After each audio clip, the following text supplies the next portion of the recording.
In 1932, a man wrote a novel about a society where people are controlled without realizing they are being controlled. They are entertained, they are medicated, they are comfortable, and they rarely question any of it. More than 90 years later, people keep saying Aldous Huxley predicted us. So let us actually test it, not the legend, the record. What did Aldous Huxley actually predict? Brave New World was published in 1932. Huxley said it roughly 600 years in the future, in a society that had replaced the Christian calendar with one beginning in the age of Henry Ford and mass production. The society in that book runs on a few specific mechanisms. Children are produced in hatcheries and sorted into social classes before birth. They are conditioned in their sleep by repetition, a process the book calls hypnopedia, until slogans feel like their own thoughts. Adults are kept content by a drug called soma, by constant entertainment called the feelies, and by a manufactured social ritual that replaces religion. Consumption is a civic duty. Monogamy is treated as a disorder. And it is all administered by 10 world controllers who know exactly what they are doing and why. That is the novel. And that last part turns out to be the most important thing in this episode. Now here's the book most people arguing about Huxley have never read. In 1958, 27 years later, he wrote a nonfiction follow-up called Brave New World Revisited. 12 chapters, originally written as articles. Overpopulation, over-organization, propaganda in a democratic society, propaganda under a dictatorship, the arts of selling, brainwashing, chemical persuasion, subconscious persuasion, hypnopedia. And in it, Huxley grades his own work. He writes that the prophecies he made in 1931 were coming true much sooner than he expected. The world he had imagined 6 centuries away, he said, was already waiting just around the corner. That is not somebody else interpreting him. That is Huxley, in his own voice in print in 1958, saying he had been too optimistic. So what did he actually get right? And remember when he is writing this. It is 1958. There is no internet, no social media. Television is still new in American homes. Huxley was asking how modern governments and institutions could influence large populations without relying on brute force. His argument was that pleasure could sometimes work better than fear. Keep people comfortable, and you may not need to keep them afraid. And from there, he gets into things that sound much more familiar today.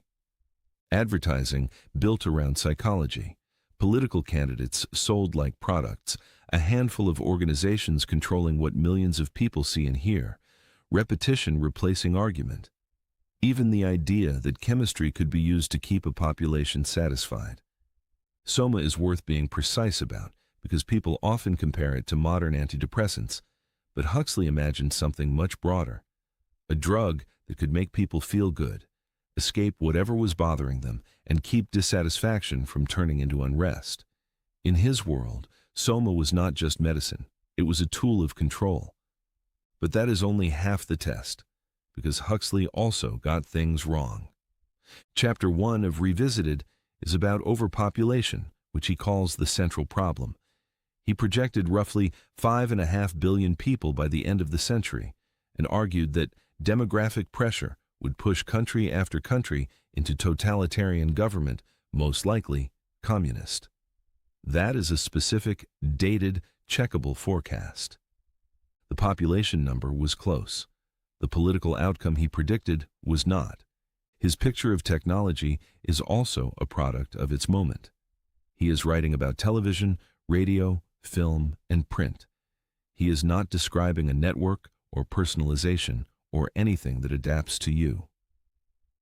Social media was not something Huxley predicted, but some of the mechanisms he was worried about found a remarkably natural home there.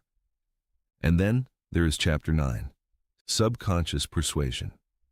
In 1957, an American market researcher named James Vickery announced the results of an experiment.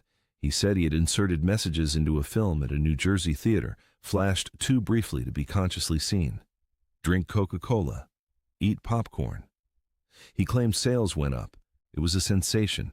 It made national news. It triggered public panic about advertisers reaching directly into people's minds.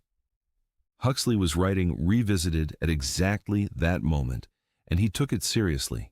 He wrote about subliminal projection at length. And then he wrote something remarkable.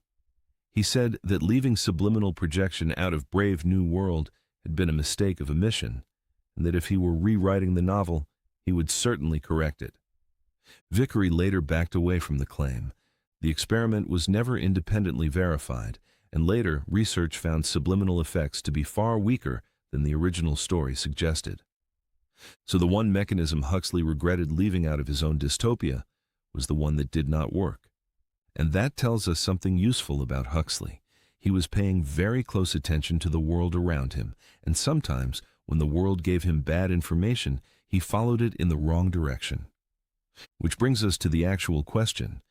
If he was not a prophet, why was he so often close? The usual answer points at his family, and the family is genuinely extraordinary. His grandfather was Thomas Henry Huxley, the biologist known as Darwin's bulldog.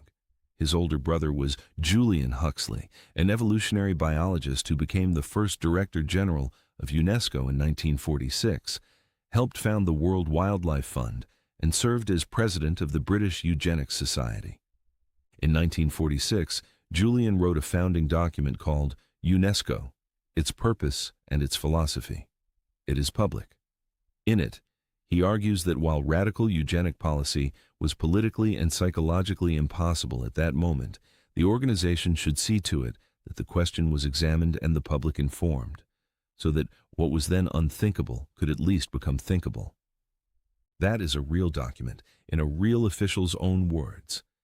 Put simply, Julian believed humanity could be improved by influencing who had children, and that ideas society found unthinkable could, over time, be made acceptable. And the family connection gets even more interesting when you look at the correspondence. The assumption is that Julian's world shaped Aldous, that the novelist absorbed the ideas from the institutional brother. The correspondence points the other direction. In 1923, 9 years before Brave New World, Aldous wrote to Julian encouraging him to write about political and social questions from a scientific point of view. He suggested it would be interesting to get a biologist's perspective on the question of leadership in a modern state. Aldous was 28. Julian was not running anything yet. And it is the novelist prompting the scientist to think about scientific governance, not the other way around. In other words, Aldous was already thinking about who should lead society and what role science should play in deciding it.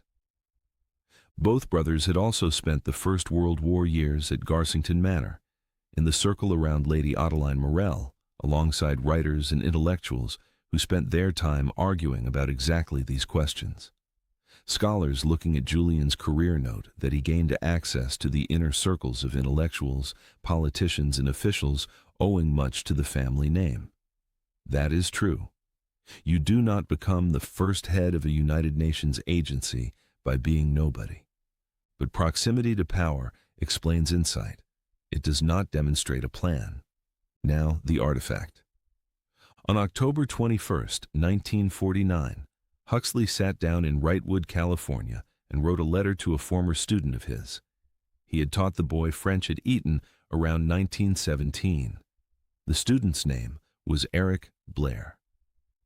By 1949, he was publishing under the name George Orwell, and he had just released 1984.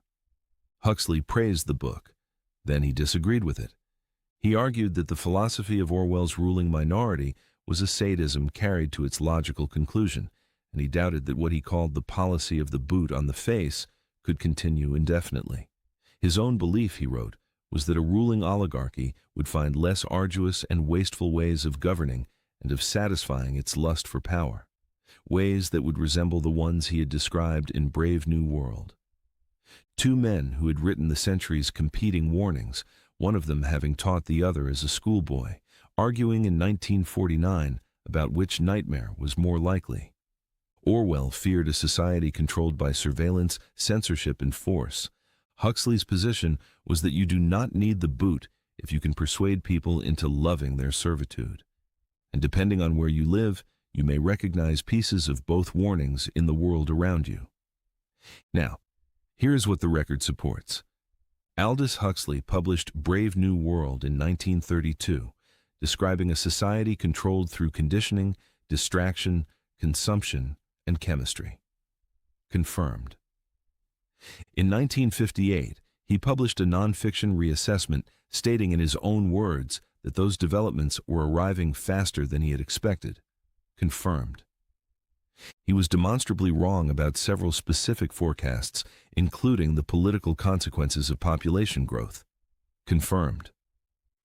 He publicly regretted omitting subliminal projection from his novel, based on a 1957 experiment its own author later admitted was fabricated. Confirmed. His brother Julian held extraordinary international institutional positions and wrote openly about eugenics and population control. Confirmed. As early as 1923, 9 years before the novel, Aldous was already asking his brother to consider scientific approaches to leadership in a modern state. Confirmed. And that Aldous Huxley had knowledge of any coordinated program to build the society he depicted. Not confirmed. Not by the correspondence, not by the family record, not by anything he ever wrote. But there is one prediction we haven't tested yet. In Brave New World, somebody is in charge. 10 world controllers sitting at the top, running the whole apparatus deliberately. That is the part everyone remembers, and it is the part that makes the book feel like a warning about a conspiracy. But here's a possibility worth considering, and it is our reading, not something Huxley ever said about his own work. Maybe that was partly a requirement of the form. A novel needs a protagonist, and a protagonist needs something to push against. It is very hard to write a book in which nobody decides anything and it happens anyway. That is not a story. It is a weather report. So Huxley put 10 people at the top. And some of the mechanisms he described did arrive.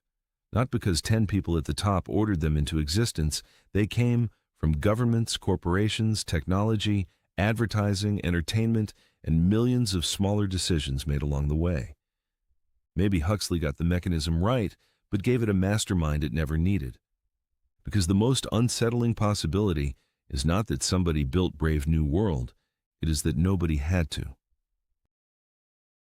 Up next, on the Realize Files, the nuclear explosion that couldn't be traced, exposing real lies with Realize.